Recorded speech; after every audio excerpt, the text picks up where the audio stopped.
ओम सद्गुरुवाई नमः। मनुष्य विवेकशील प्राणी है। मनुष्य को छोड़कर सभी जीव सहज बुद्धि के हैं। सहज बुद्धि का मतलब शरीर की प्रकृति या अवस्था जिस रूप से कार्य करे उसी स्थिति में ढल जाना। जैसे भूख लगे तो भोजन की तलाश करना, प्यास लगे तो पानी पी लेना, नींद लगे तो सो जाना, पेशाब पैखाना लगे तो मलमूत्र का त्याग करना,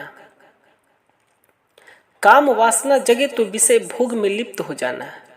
ये सब स्वाभाविक गुण मनुष्य के अंदर होते हुए भी यह पशुओं से या दूसरे जीवों से भिन्न है, और यह भिन्नता उसके विवेक के आधार पर ही है। मनुष्य हर कार्य में अच्छे बुरे के भेद को समझता है। भूख लगने पर पशु दूसरे का भी भोजन खा जाता है, पर मनुष्य जो कमाता है उसमें अपने खाते हुए दूसरे को भी, जैसे परिवार, रिश्तेदार, अतिथि, मेहमान को भी खिलाता है। प्यास लगने पर जानवर नाली, तालाब का गंदा पानी भी पी लेता है, पर मनुष्य स्वच्छ जल की तलाश करता है। पेशाब पैखाना लगने पर पशु जहां रहता है वहीं मलमूत्र त्याग कर देता है, लेकिन मनुष्य स्थान देखकर मलमूत्र त्याग करता है। काम वासना जगने पर पशु माँ बहन की पहचान भूल जाता है, पर मनुष्य माँ बहन पत्नी के भेद को समझकर अति कार्य करता है। मनुष्य अपने विवेक के आधार पर हर जीव से समयोचित कार्य लेता रहता है।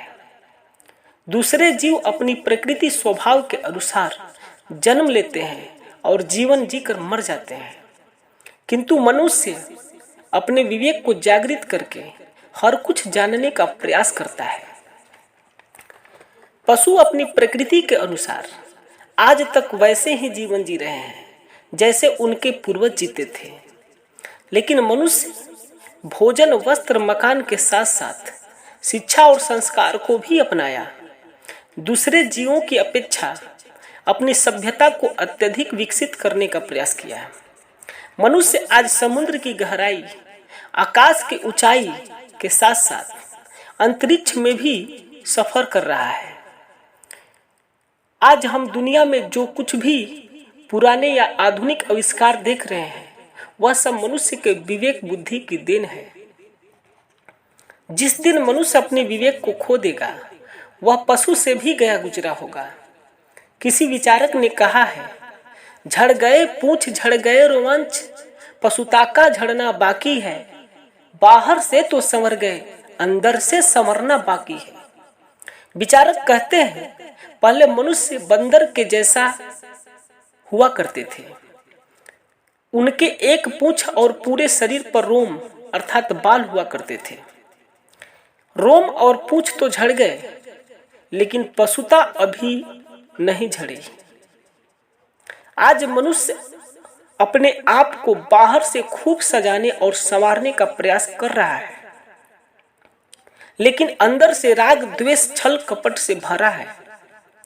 अगर मनुष्य अपने विवेक बुद्धि को प्रखर बनाना चाहता है और पशुता से वंचित रहना चाहता है तो उसे अध्यात्म, सत्संग, प्रभु भक्ति का सहारा लेना पड़ेगा। किसी संत महापुरुष सद्गुरु का सानिध्य प्राप्त करके जीवन जीने की कला सीखनी पड़ेगी। ओम शांति शांति शांति।